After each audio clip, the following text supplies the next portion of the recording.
روزی که کرونا رفت خواهم آمد و تو را محکمتر از قبل در آغوش خواهم گرفت.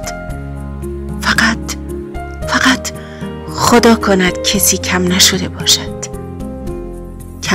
باشد تا حسرت در آغوش کشیدنش به دلمان بماند. لطفاً سالم بمانید، نه برای خودتان، برای تمام کسانی که سالم میمانند تا در آغوشتان بکشند. فردا بهار میرسد، تو را در آغوش خواهم فشرد.